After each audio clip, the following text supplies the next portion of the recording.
श्रीनाथ जी गुरु गोरखनाथ जी के चरणों में आदेश आदेश आदेश। महामाई महाकाली भैरव बाबा भगवान दत्तात्रेय जी नवनाथ 84 सिद्धों के चरणों में आदेश आदेश आदेश। अलख निरंजन हर हर महादेव। मैं अष्ट शावर मित्र प्रवीण आप सभी का बहुत बहुत हार्दिक अभिनंदन करता हूं। आज बात करेंगे वर्ष 2024 मेष राशि के लिए कैसे रहने वाला है, क्या क्या खुशियां मिलेंगी मेष राशि को वर्ष 2024 में।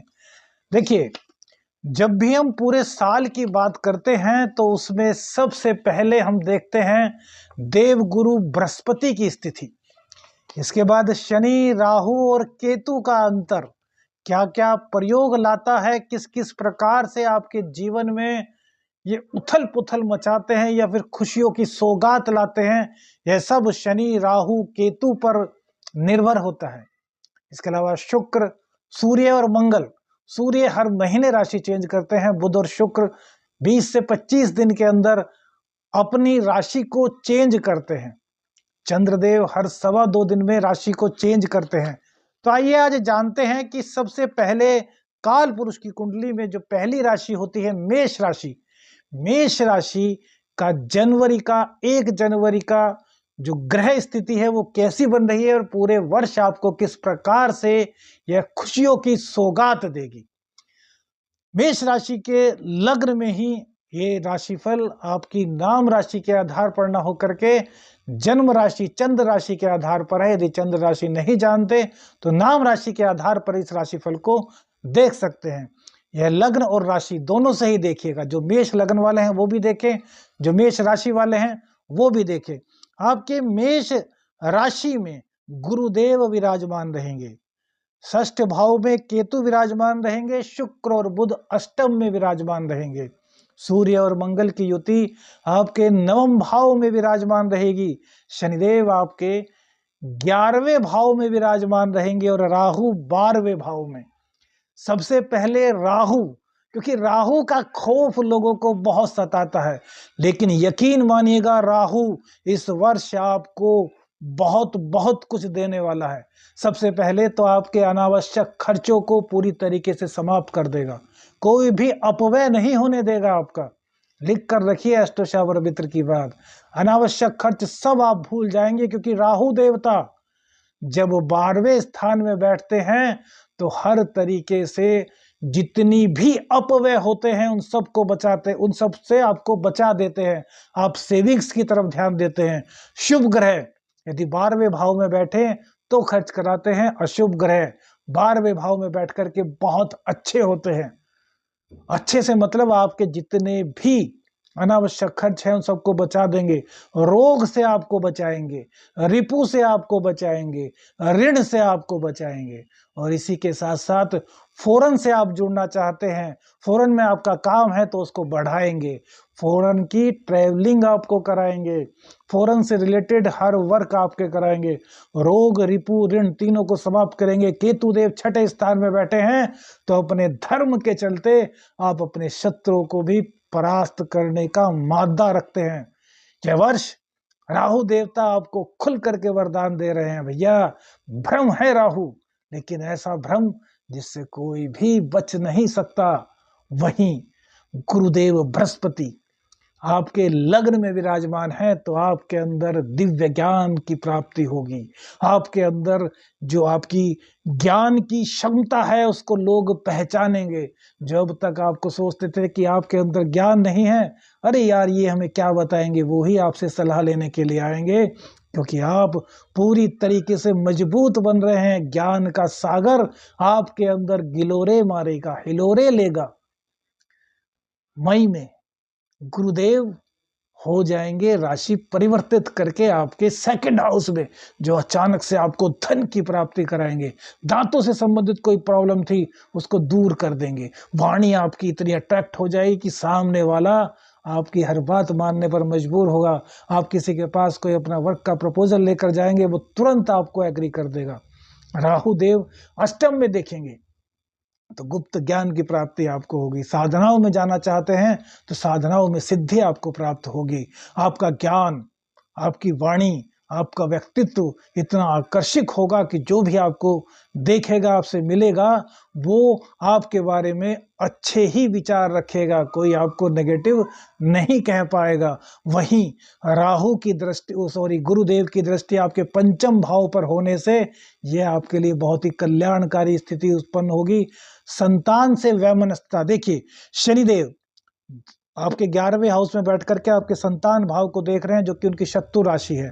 तो जहां आपकी शत्रु राशि है, शनिदेव यहीं रहेंगे, तो पूरे साल शनिदेव यहीं रहेंगे। हालांकि ये जून में जुलाई में वक्री होंगे, तब जाकर के थोड़ी सी दिक्कत कम हो जाएंगे, लेकिन तब तक संतान से आपका थोड़ा सा मतभेद रहेगा। लेकिन जैसे ही मई में गुरुदेव सेकंड हाउस में आएंगे तो संतान आपके पक्ष में हो जाएगी। संतान से जो मतभेद चल रहा था वो समाप्त हो जाएगा। आप के अंदर जो प्रेम स्वभाव था वो बहुत अच्छा रहेगा। शनिदेव की दृष्टि पंचम भाव पर होने से कहीं ना कहीं प्रेम प्रसंग में थोड़ी दिक्कत आपको आएगी, लेकिन गुरुदेव भी आपके लग्न में विराजमान है, तो अपने ज्ञान के बल पर आप अपने प्रेम संबंधों को संभाल लेंगे। जो भी उलझने पैदा होंगी उनको आप परास्त कर देंगे। लेकिन मई में जब गुरुदेव आपकी वाणी को अट्रैक्टिव बनाएंगे तो उनकी जो दृष्टि है, दो दृष्टियां वो त्रिक भाव में आएंगी, छठे पे और आठवें पे उनकी दृष्टि होगी। तो भैया लीवर के यदि आप रोगी हैं तो थोड़ा सा अपना ध्यान रखिएगा, खाने पीने का ध्यान रखिएगा, पेट का ध्यान रखिएगा, क्योंकि आपकी वाणी को तो ये जब वृषभ राशि में आएंगे बहुत अच्छा करेंगे, लेकिन पेट से संबंधित रोग, उदर से संबंधित रोग और इसके अलावा लीवर संबंधित दिक्कत आपको हो सकती है। कहीं ना कहीं आपको थोड़ा स्वास्थ्य को लेकर के संघर्ष करना पड़ सकता है। हालांकि राहु की दृष्टि भी छठे भाव पर होगी, रोग रिपुदन से आपको बचाने में मदद करेंगे, लेकिन गुरुदेव का जो दृष्टि संबंध छठे से और आठवें से बनेगा, इसमें आपको पूरी तरीके से सजग रहना चाहिए, यही सलाह हम आपको देंगे। लेकिन नवम भाव पर भी इनकी दृष्टि होगी तो भाग्य का साथ आपको मिलेगा। यदि आप धार्मिक हैं, यदि आप अपने खान पान पर पूरा नियंत्रण रखते हैं, आप एक अच्छे मनुष्य होने के नाते बाहर की चीज जैसे फास्ट फूड आदि नहीं खाते, तो भैया भाग्य आपका साथ देगा।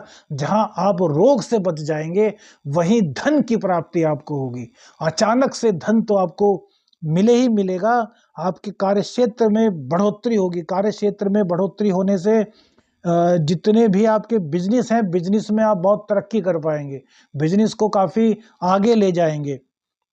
इसके बाद शनिदेव की हम बात करते हैं। शनिदेव जुलाई में जाकर के वक्री हो जाएंगे।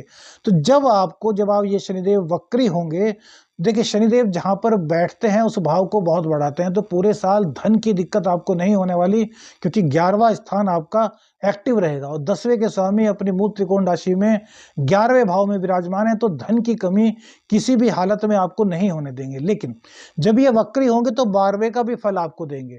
तो इसमें क्या होगा कि थोड़ा जो आपका बाहर से फॉरेन से जुड़ा काम होगा उसमें थोड़ी सी दिक्कत आपको हो सकती है।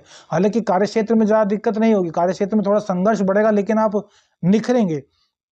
उस वक्त आपको हनुमान चालीसा का रोजाना पाठ करना चाहिए। गुरुदेव मई से पहले पहले आपके शादी के लिए भी योग बना रहे हैं। यदि आप चाहते हैं तो मई से पहले पहले आपके गुरुदेव शादी करा देंगे, शादी की बात पक्की करा देंगे। और शादी भी यदि आपके परिवार रजामंद हैं तो आपकी शादी के योग भी पूरे बन रहे हैं। शिक्षा की तरफ थोड़ा सा जब शनिदेव मार्गी होंगे, वक्री होंगे, तब तो शिक्षा में आपका ध्यान लगेगा, लेकिन उससे पहले अर्थात तो जुलाई से पहले पहले शिक्षा में थोड़ी सी आपको दिक्कत रहेगी। गुरुदेव की दृष्टि तो रहेगी मई तक, तो वो अच्छी बात है, लेकिन मई के बाद जून जुलाई जो 2 महीने होंगे, इन 2 महीनों में थोड़ी सी दिक्कत शिक्षा को लेकर के आपको रहने वाली है। नौकरी पेशा लोगों के लिए भैया बहुत अच्छा है। स्त्री से गुप्त संबंध आपके बन सकते हैं। पुरुष हैं तो स्त्री से, स्त्री हैं तो पुरुष से। तो इन चीजों को भैया अपनी जिंदगी से हटाइए, क्योंकि ऐसे योग आपके गोचर के अनुसार बन रहे हैं और उनका फिर खुलासा भी होगा जब शनिदेव वक्री हो जाएंगे। तो ऐसा काम मत कीजिए कि थोड़े से सुख के लिए आगे को जाकर के आपको बहुत ज्यादा बदनामी का सामना करना पड़े। ऐसा बिल्कुल भी मत लीजिए। फैमिली प्लानिंग आप करना चाहते हैं, फैमिली प्लानिंग के लिए बहुत अच्छी बात है। मई से पहले पहले यदि आप संतानवान होते हैं, संतान की प्राप्ति आपको होती है, आपकी जो पत्नी है वो गर्भवती है और मई से पहले पहले डिलीवरी होती है, तो यह संतान के लिए बहुत बहुत अच्छा योग बना है, क्योंकि जो चंद्रदेव हैं वो पंचम में हैं और गज केसरी योग का निर्माण कर रहे हैं। तो गज केसरी योग का निर्माण होने से आपको बहुत अच्छी संतान की प्राप्ति होने वाली है, बहुत भाग्यवान संतान की प्राप्ति होने वाली है। तो इन सब चीज़ों को समझिए। और एक चीज़ और कहेंगे कि डॉक्टर्स आपको कहेंगे कि ऑपरेशन कराइए, लेकिन हम कहते हैं कि भैया पूरी तरीके से सलाह लेने के बाद ही ऑपरेशन के बाद डिलीवरी कराइए, अन्यथा जो स्थिति बन रही है वो बिना ऑपरेशन के ही नॉर्मल डिलीवरी होने के पूरे चांसेस दिखाई देते हैं। क्योंकि डॉक्टर्स का आजकल यही है फंडा कि पैसे कमाओ भैया और कर दो ऑपरेशन। पूरी महिला, पूरी जिंदगी पूरी महिला दर्द में तड़पती रहे, तो यह चीज हम नहीं चाहते। तो इसलिए आपको कह रहे हैं।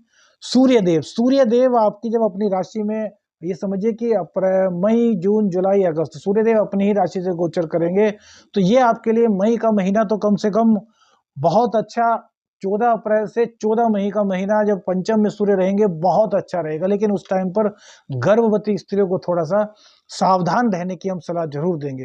हालांकि वो महीना बहुत अच्छा होगा आपके लिए, बहुत कल्याणकारी होगा।